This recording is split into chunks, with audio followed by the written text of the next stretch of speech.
बेलगुंठा media club रे 75तम स्वाधीनता दिवस पालित। थाना अधिकारी और निर्वाही अधिकारी कोरोना योद्धा भाव संबर्धित। बेलगुंठा बैंक बजार स्थित मीडिया क्लब अस्थायी कार्यालय ठारे 75तम स्वाधीनता दिवस निराडंबर कोविड गाइडलाइन अनुजाई पालित हो जाएगी। कार्यक्रम में मुख्य अतिथि भाव बेलगुंठा थाना अधिकारी प्रकाश कुमार साहू जोगदे जातीय पताका उत्तोलन करथिले। ଏହି କାର୍ଯ୍ୟକ୍ରମରେ ସ୍ୱତନ୍ତ୍ର ଅତିଥି ଭାବେ ବିଜ୍ଞାପିତ ଅଞ୍ଚଳ ପରିଷଦର କାର୍ଯ୍ୟନିର୍ବାହୀ ଅଧିକାରୀ ରାକେଶ କୁମାର ପାତ୍ର, ସମ୍ମାନିତ ଅତିଥି ଭାବେ ଭଞ୍ଜନଗର ରୋଟାରୀ କ୍ଲବ ସଭାପତି ଦେବୀପ୍ରସାଦ ପାତ୍ର, ବରିଷ୍ଠ ଆଇନଜୀବୀ ପ୍ରମୋଦ କୁମାର ମହାପାତ୍ର, ମିଡ଼ିଆ କ୍ଲବ ସଭାପତି ଏଲ୍ ସତୀଶ ରେଡ୍ଡି ପ୍ରମୁଖ ଯୋଗଦେଇ ମହାପୁରୁଷଙ୍କ ଗୁଣଗାନ କରିବା ସହ ଜାତୀୟ ପତାକାକୁ ସମ୍ମାନ ପ୍ରଦର୍ଶନ କରିଥିଲେ। ଏହି ଅବସରରେ କୋଭିଡ ସମୟରେ ନିଜ ଜୀବନକୁ ବାଜି ଲଗାଇ କୋଭିଡ ନିୟନ୍ତ୍ରଣ,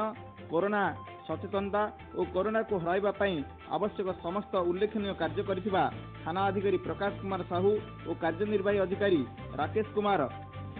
पात्रन को कोरोना योद्धा भावे संबर्धित कर जायतिला। बेलगुंठा थाना अधिकारी प्रकाश कुमार साहू अंचलवासी को उत्तम सेवा जोगाइबा सह बेलगुंठा नूतन थाना को जिले एक श्रेष्ठ थाना परिणत करने जारी रखिथिबा उद्यम को क्लब सभापति श्री रेड्डी भूरी भूरी प्रशंसा करथिबा बेले बेलगुंठा शहर को सरस सुंदर और विकासर शहर भाव परिगणित करने एनएससी कार्यनिर्वाही अधिकारी राकेश कुमार पात्र करुवा कार्य को मध्य प्रशंसा करथिले। कार्यक्रम में मीडिया क्लब कोषाध्यक्ष सूर्यनारायण त्रिपाठी, संपादक नवकिशोर महाराणा, सह संपादक के भास्कर सुबुद्धि, वरिष्ठ सभ्य जगन्नाथ प्रधान, धोबा बराड़, जितेंद्र कुमार चौधरी, आदित्य कुमार प्रधान, सुनील कुमार पाणिग्राही, रोटारियन पवित्र मोहन प्रधान, अवसर प्राप्त स्वास्थ्य विभाग कर्मचारी विप्रचरण त्रिपाठी, मीडिया क्लब उपकमिटी सहयोगी सभ्य आखंडलमणि पात्र, भी संजीव कुमार पात्र, सीमांचल बेहेरा, मधुसूदन पाढ़ी, विनोद कुमार पत्ती, ए सुनील कुमार पात्र, रमेश कुमार साहू ओ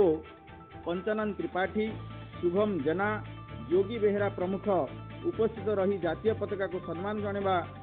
सह कार्यक्रम में सहयोग करथिले। मीडिया क्लब वरिष्ठ सभ्य कुमार कार्तिकेश्वर प्रधान कार्यक्रम को सुंदर भाव संयोजन करथिबा बेले शेषे मीडिया क्लब सभापति एल सतीश रेड्डी उपस्थित समस्त